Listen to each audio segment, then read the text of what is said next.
a todos e todas, nosso abraço fraterno, solidário, a cada uma que aceitou o convite e se envolveu na construção deste 11º Congresso dos Sindicatos dos Engenheiros. Quero agradecer muito o convite, a oportunidade de fazer parte desse processo de reflexão, de posicionamento e avaliação da trajetória de luta dessa parte importante do sindicalismo brasileiro. Parabenizar, então, essa iniciativa e a todos que ajudaram a construir esse momento importante.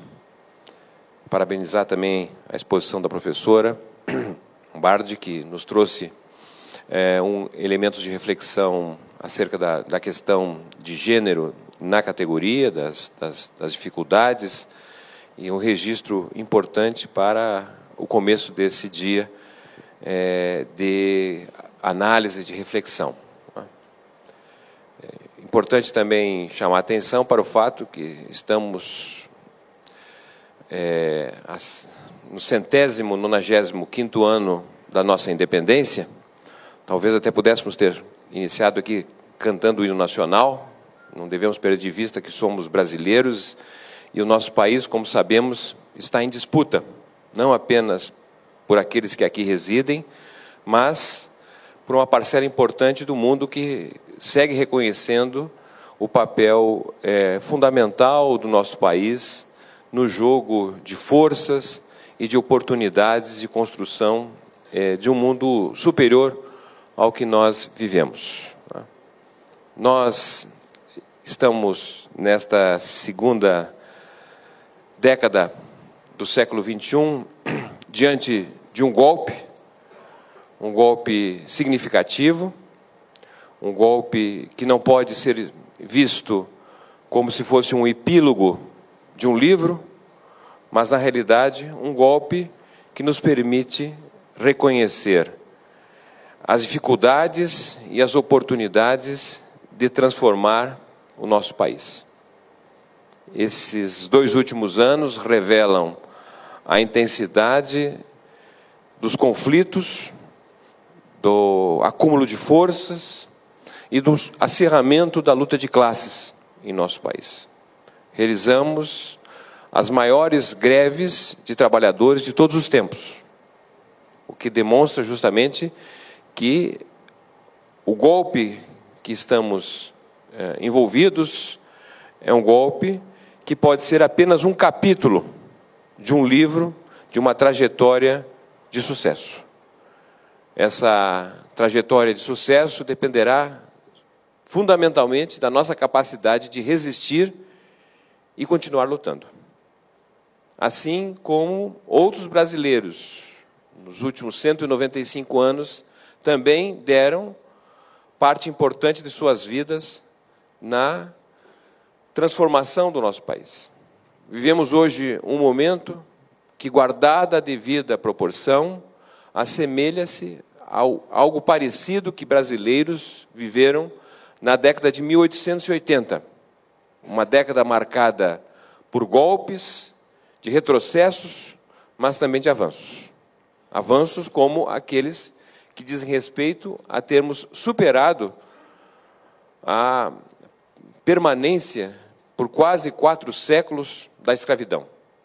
O que ocorreu na década de 1880 foi uma demonstração de resistência, mas também de luta, numa década que iniciou justamente com um golpe que foi a introdução da Lei Saraiva, em 1881, que fez regredir o que nós tínhamos de democracia censitária e que colocava o Brasil, no final do século XIX, entre os países com maior participação no processo eleitoral do Império. Entre 15% a 13% da população, ainda que do sexo masculino, com mais de 21 anos de idade e com poder aquisitivo ou propriedade, participavam do processo eleitoral. E a Lei Saraiva, de 1881, retroagiu apenas para menos de 5% da população a participar do processo eleitoral e a continuar essa participação tão insignificante até 1930, mesmo com a entrada na República, por meio da introdução do requisito de ser alfabetizado, o que tornou, na verdade, a experiência extremamente autoritária e conservadora na transição da monarquia para o império, para a república.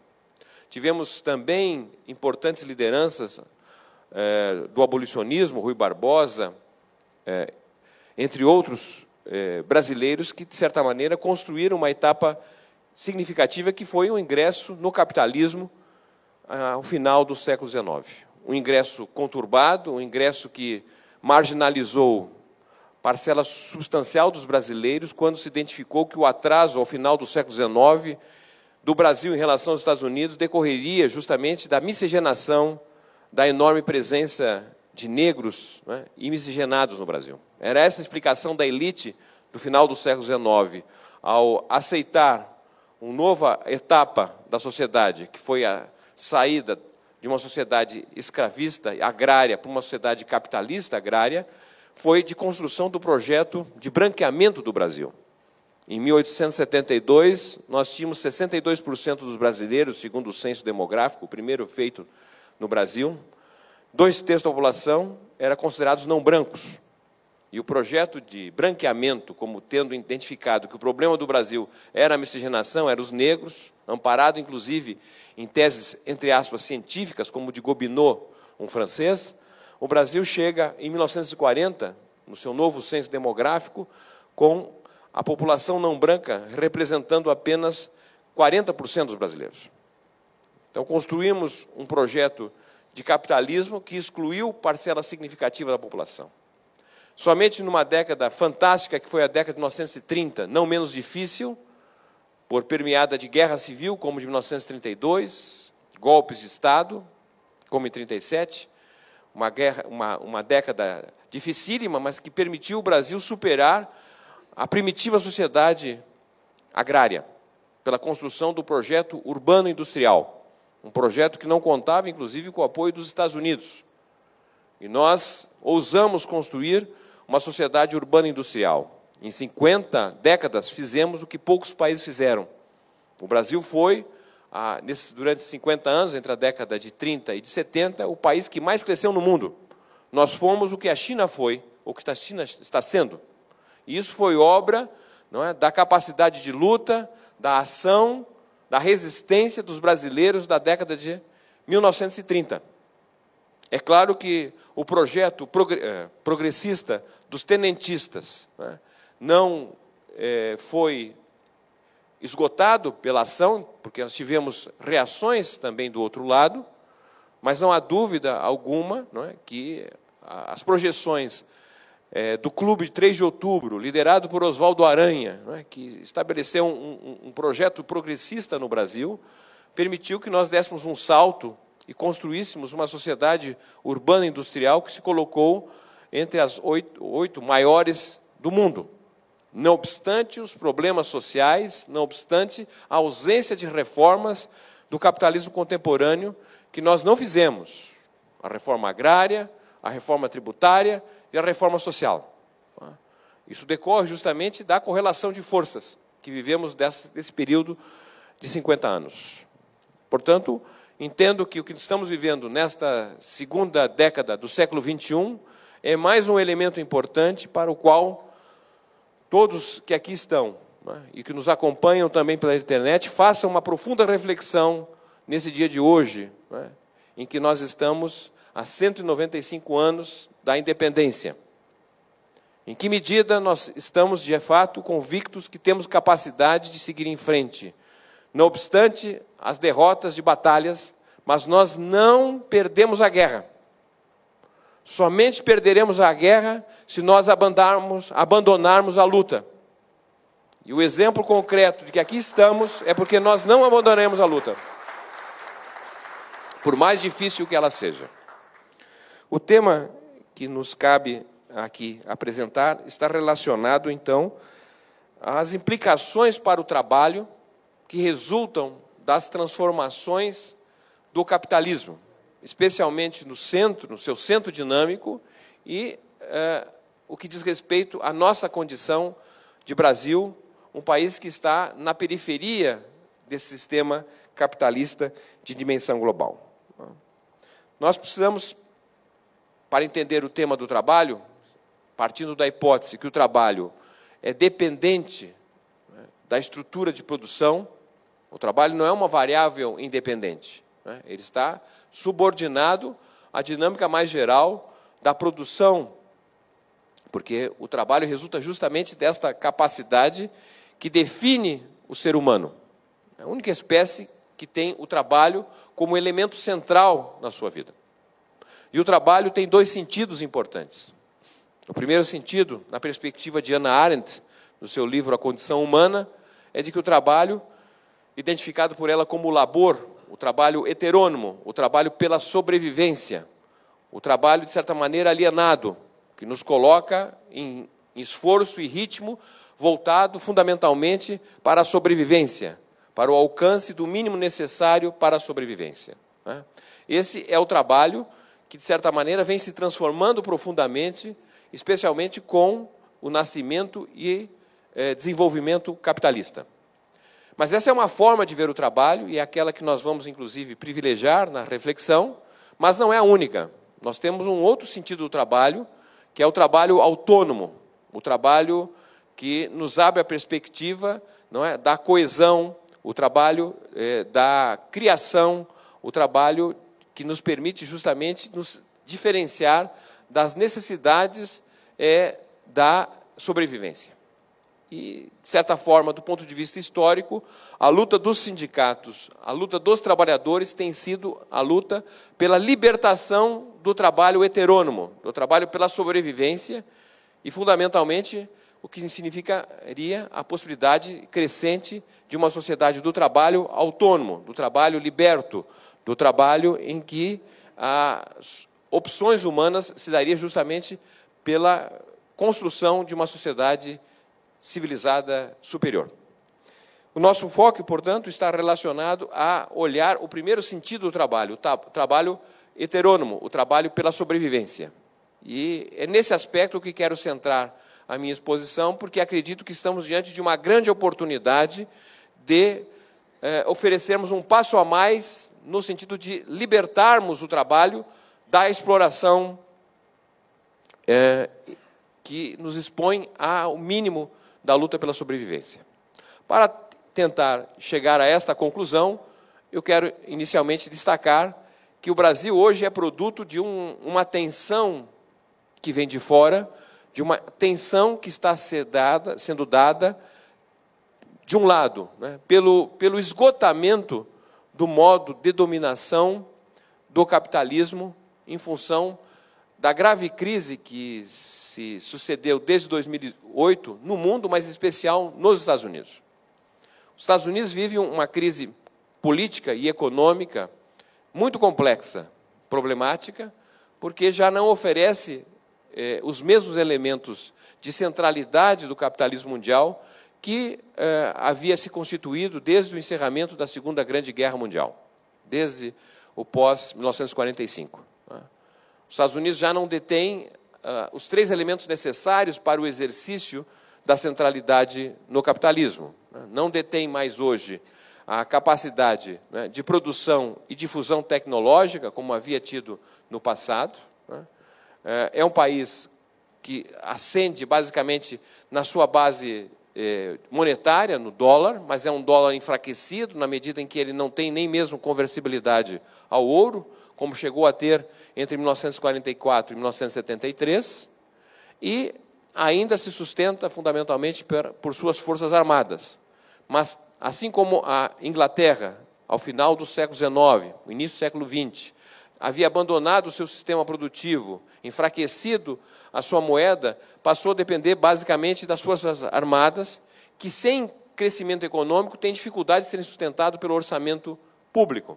E o que nós fomos verificar é que, praticamente desde a Primeira Grande Guerra Mundial, em 1914, a Inglaterra foi perdendo sua capacidade de ser o centro do mundo, e tivemos, então, dois conflitos mundiais, a Primeira e a Segunda Grande Guerra Mundial, que foi, de certa forma, uma disputa entre a Alemanha e os Estados Unidos para ver quem ocupava a posição da Inglaterra. Como sabemos, os Estados Unidos ocupou esse papel, mas apresenta sinais de esgotamento que se percebe concretamente desde a crise de 2008, que enunciava um outro mundo, ao invés da unipolaridade, mas um mundo multipolar. Um mundo em que os Estados Unidos tenderiam a ter que compartilhar o seu grau de hegemonia com, possivelmente, a Alemanha na Europa Ocidental, com a Rússia na Europa Oriental, com a China, com a Índia na Ásia, um pouco com a África do Sul na África e o Brasil aqui na América Latina. De tal forma que o que nós estamos vendo hoje, de certa maneira, é uma reação encadeada dos Estados Unidos a esta possibilidade de multipolaridade no mundo. E as experiências de construção na globalização de alternativas a esse caminho neoliberal de organização do mundo, através da globalização, foram experiências de capitalismo de Estado. São experiências ainda de capitalismo de Estado e que têm marcas inequívocas, como é o caso do melhor exemplo disso, que é a China. A China se apresenta cada vez mais como possibilidade de substituir não apenas os Estados Unidos, mas dar uma outra dimensão à globalização. Mas também a China, nós poderíamos considerar o papel da Rússia, o papel da Índia, da África e do Brasil, e da experiência de alguns governos aqui na América, que foram governos, para simplificar, governos de trajetória pós-neoliberal. Esses governos foram perdendo importância e sendo, de certa forma, substituídos, pois, de alguma maneira, perderam ou deixaram de fazer ou de cumprir 3 elementos fundamentais nessa disputa por um mundo multipolar. Experiências que ainda seguem resistindo e não foram, de certa maneira, derrotadas, são experiências que trabalharam 3 aspectos importantes e que, de certa maneira, nós aqui no Brasil deixamos de trabalhar. Quais seriam esses 3 elementos?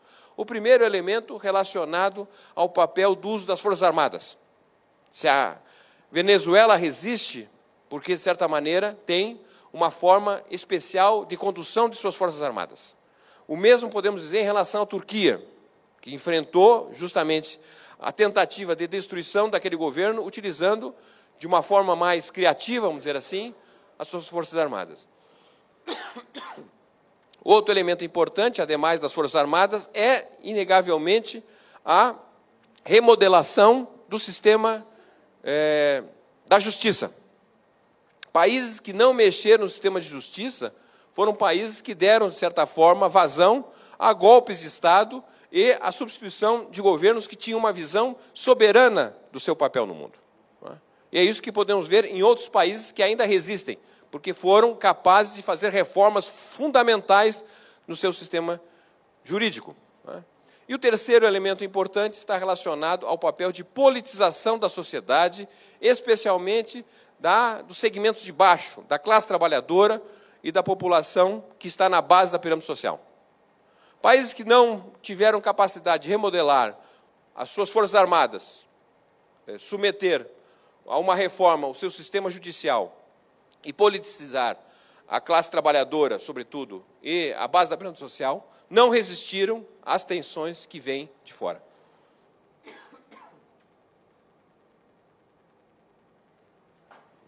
De tal forma que o Brasil vive hoje uma expressão desta tensão que está em curso no mundo. Há poucos dias, nós tivemos a manifestação da China, por exemplo, através do seu projeto Rota da Seda, que significa uma outra perspectiva para a globalização, envolvendo 65 países, numa nova abertura da economia chinesa e de desenvolvimento integrado e articulado com esse conjunto de países que equivale a 2/3 da população mundial e que aponta para um projeto de investimento entre 2017 e 2030 equivalente a 26 trilhões de dólares. É praticamente 2 vezes o PIB dos Estados Unidos. São muitas vezes o conjunto de investimentos que os Estados Unidos fez através do Plano Marshall entre 1947 e 1953 para a reorganização do mundo em função do encerramento da Segunda Grande Guerra Mundial. Então, aí tem um caminho novo e de tensão com os Estados Unidos. E o governo Trump, o resultado das eleições que lá ocorreram, a crise que se se percebe naquele país é uma demonstração que possivelmente caminhamos para uma saída de maior polarização e, quem sabe, de conflitos armados. Bom, dito isso, quero então entrar nos aspectos que dizem respeito aos elementos de natureza interna que situam a centralidade do trabalho no Brasil. Quero começar dizendo que estamos vivendo uma transição substancial na sociedade brasileira. Uma transição da sociedade urbana e industrial para uma sociedade de serviços. E é aí que, de certa maneira, residem as questões mais empolgantes do mundo do trabalho. Da questão de representação dos interesses, sejam dos partidos, dos sindicatos, das associações de bairro, né, e sejam da ascensão de novas instituições de representação de interesses que vão substituindo instituições que são herdeiras da sociedade urbana e industrial, que são, na verdade, a nosso modo de ver, as instituições religiosas, né, a ascensão das igrejas pentecostais e, sobretudo, neopentecostais, em reorganização da sociedade brasileira. Digo isso, portanto, que é uma reflexão a partir do entendimento histórico que nós tivemos uma constituição de um mundo do trabalho, né, da antiguíssima classe trabalhadora no Brasil e as suas formas de representação de interesses, que se deu justamente quando nós abandonamos a antiga sociedade agrária escravista para a nova sociedade capitalista, mas ainda assim agrária, ao final do século XIX, quando, então, pela introdução do capitalismo, nós temos o nascimento de uma sociedade competitiva pelo capitalismo, mas fundamentalmente portadora de uma classe trabalhadora assentada nos trabalhos de ofício. Uma classe trabalhadora formada pela presença de imigrantes, em sua maior parte. Né? Praticamente até a década de 1930, o sindicalismo que nós tínhamos era um sindicalismo muito guerreiro, um sindicalismo de ofícios, né? Sindicatos de ofício, como dizia Lenin, lendo e entendendo os sindicatos europeus do século XIX, os sindicatos de ofício representavam uma elite, os melhores inseridos no capitalismo.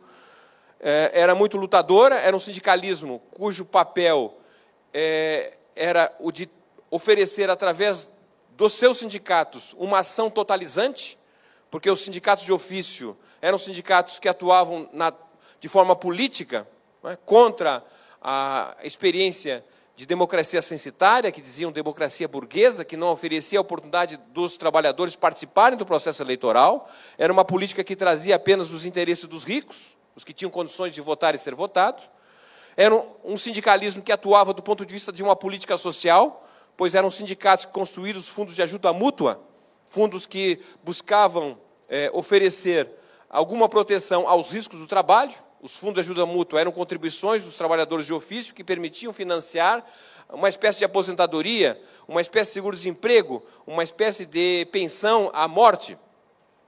O sindicato de ofício era também uma ação voltada para a educação, sindicatos que constituíram as escolas de arte e ofício, que formavam trabalhadores de acordo com a demanda, ou seja, não formavam em demasia sem saber de como estavam sendo demandado pelas empresas da época o perfil profissional.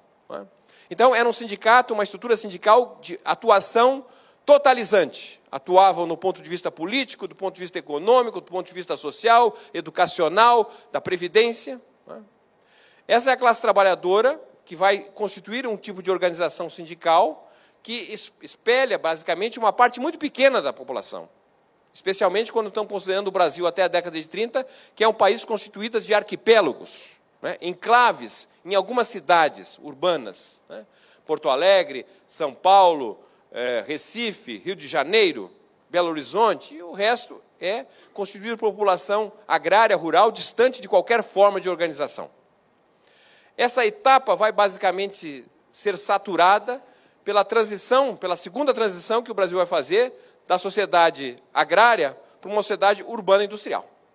É a partir da década de 30, tá certo, que nós vamos construir um novo padrão de organização sindical que vem até os dias de hoje, que vai ser, de certa maneira, consolidado a partir dos anos 60 com a constituição das grandes empresas no Brasil, através do plano Juscelino Kubitschek, o plano de metas, não é, que permite, na verdade, a entrada do capital estrangeiro, somado ao capital privado nacional e estatal, que resultará justamente na industrialização madura no Brasil, com a presença de grandes empresas privadas e estatais.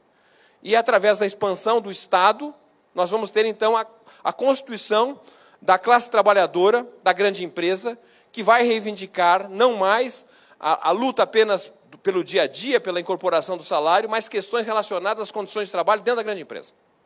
Até 1955, o Brasil não tinha grandes empresas, salvo a Companhia Vale do Rio Doce, a Companhia Alcalis, a Petrobras, Banco do Brasil. O resto é permeado de micro e pequenas empresas que não dá luz a uma luta sindical, tal como nós vamos conhecer a partir da década de 60, não fosse o golpe militar que, de certa maneira, asfixia um novo tipo de sindicalismo que ressurge ao final dos anos 70, início dos anos 80 e vem até os dias de hoje.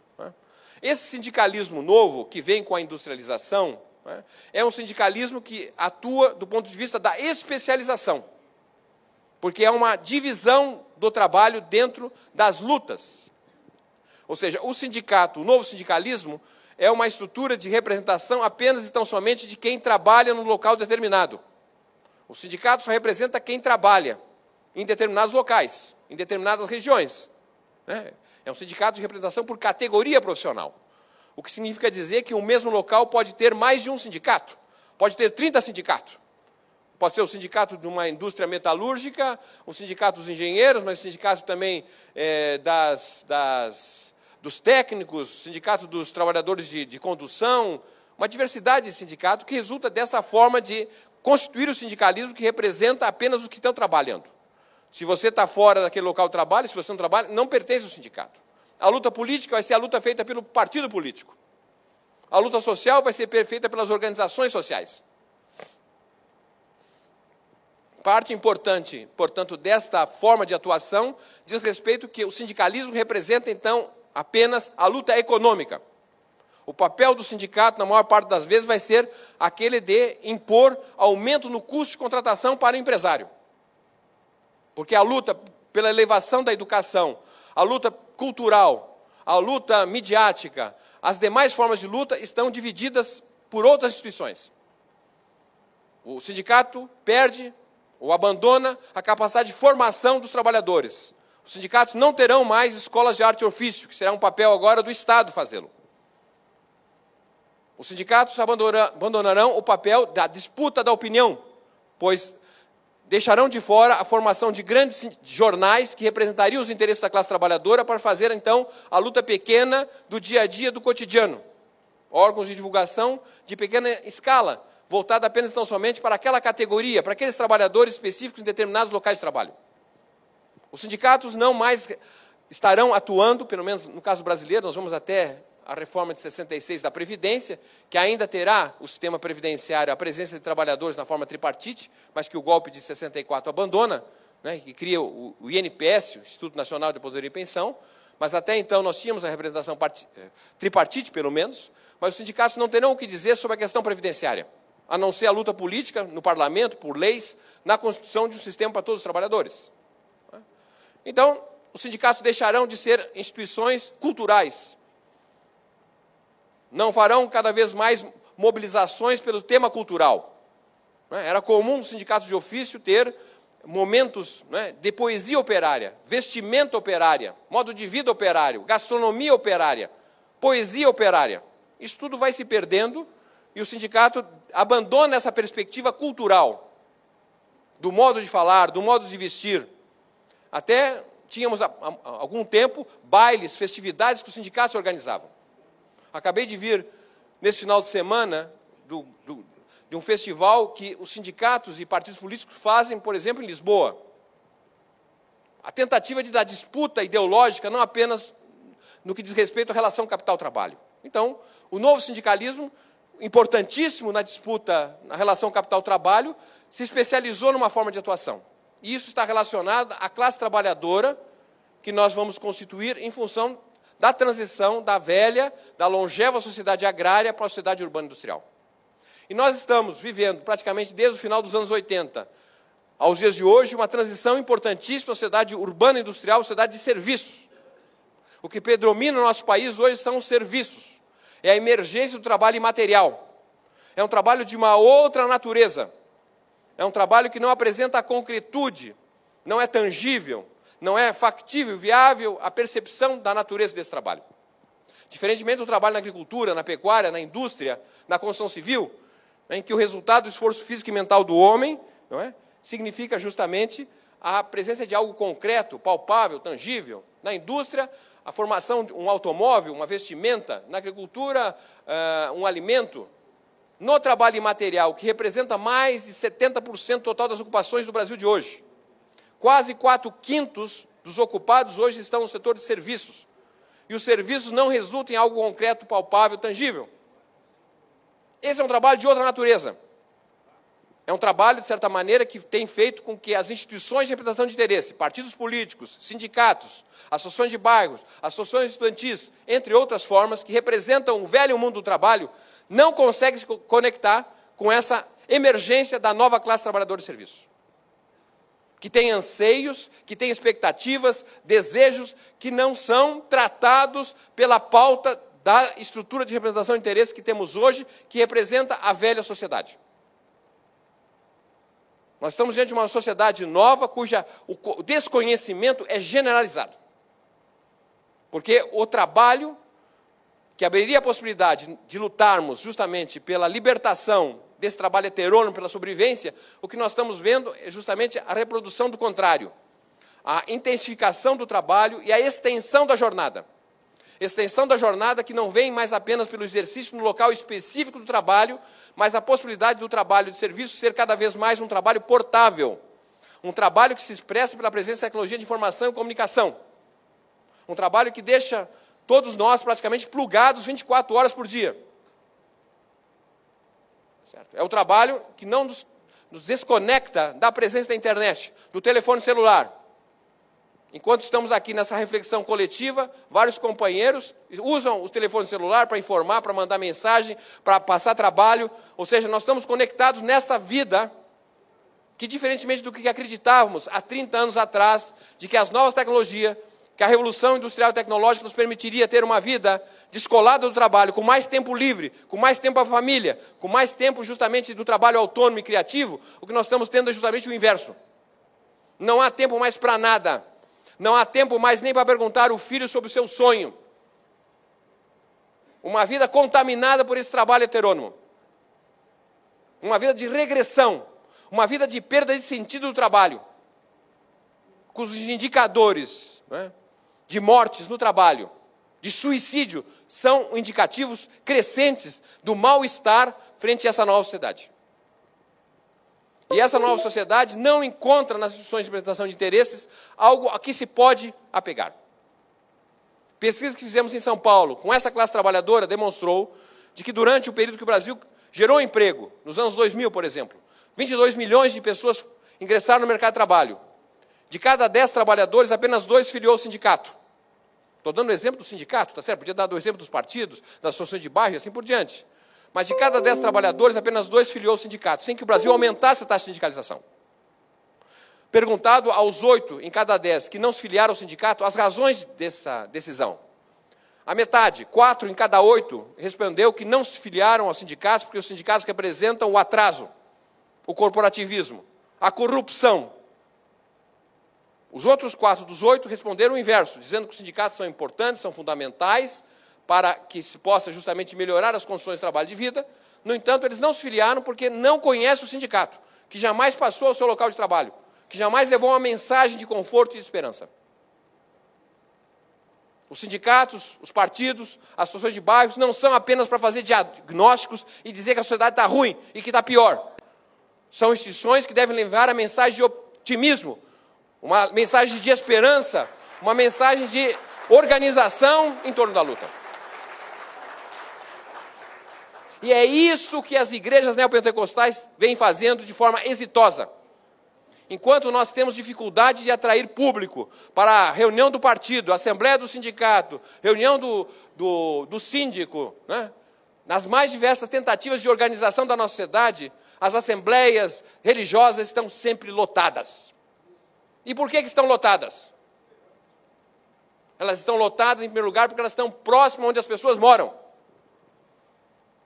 O que nós temos hoje, nas mais diferentes instituições de representação de interesses do passado, é uma sede num determinado local, geralmente no centro, distante onde as pessoas moram. Para ir numa assembleia, tem que pegar um carro, um automóvel, 1, 2 horas até chegar no local de lá. As igrejas estão próximas. É como padaria. Ninguém vai comprar pão a 3 quilômetros. Compra próximo. Pode ser que o pão não seja tão bom, mas para o dia a dia, não é isso. 2 aspectos importantes, sem entrar no mérito religioso, porque essas igrejas, tenho me especializado a ouvir ultimamente a apresentação dos religiosos no culto. Eles começam 5, 10 minutos, seguinte: olha, não podemos falar sobre política, porque política é o que há de pior. Só tem coisa ruim, é um absurdo. 5 minutos de fala ruim. Depois ele fala 1 hora sobre política.